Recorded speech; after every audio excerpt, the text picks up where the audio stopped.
Welcome to the Fear and Greed Afternoon Report for Tuesday, the 8th of March, 2022. I'm Sean Aylmer. Every afternoon, we bring you the 5 news items that you need to know about. Let's jump into it. Story number 1 is markets. The S&P ASX 200 finished today down 0.8% to 6,980 points. The energy companies and materials stocks led the market lower on the back of some relief in oil, coal and iron ore prices. News that Germany and the United Kingdom aren't fans of cutting the supply of oil from Russia was enough to send crude prices lower, and other commodities followed. Rio Tinto and Fortescue Metals both fell more than 4%, while BHP was off 3%. Oil and gas giants Woodside and Santos both dropped more than 3.5%. BlueScope Steel was the worst performer, down 8.5%, while miner South32 was off 6%. The retailers were among the best performers, with Woolworths up 3.4% and Coles 2% higher. CSL closed nearly 3% higher. There were reports that gold digger St Barbara was the potential acquisition target that helped push its share price up almost 11%.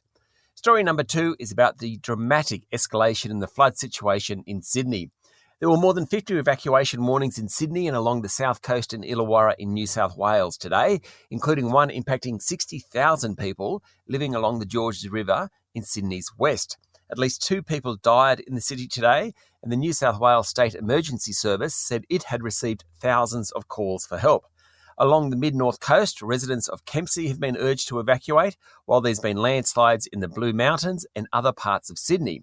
The Blue Mountains has been declared a natural disaster area. The Bureau of Meteorology said there's still more rain on the way.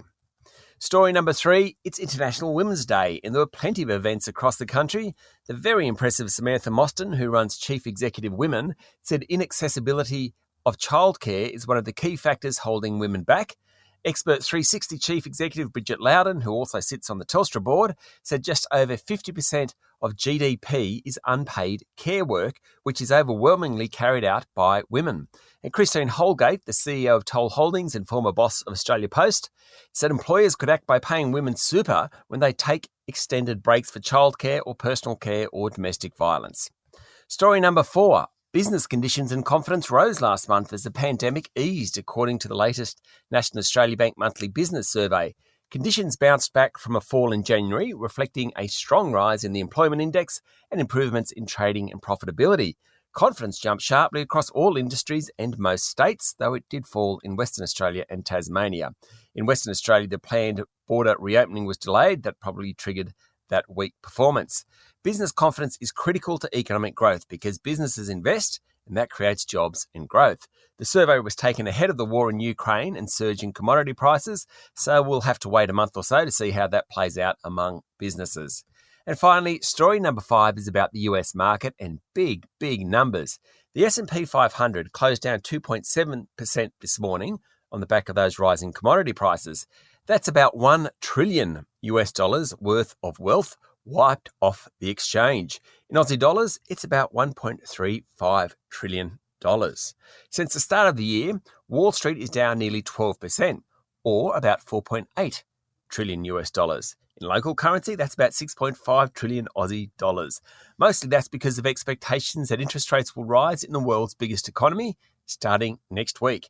Keep in mind, Wall Street has actually outperformed European and most Asian markets, though Australia has done better. Big numbers. That's it for the afternoon report for Tuesday, the 8th of March, 2022.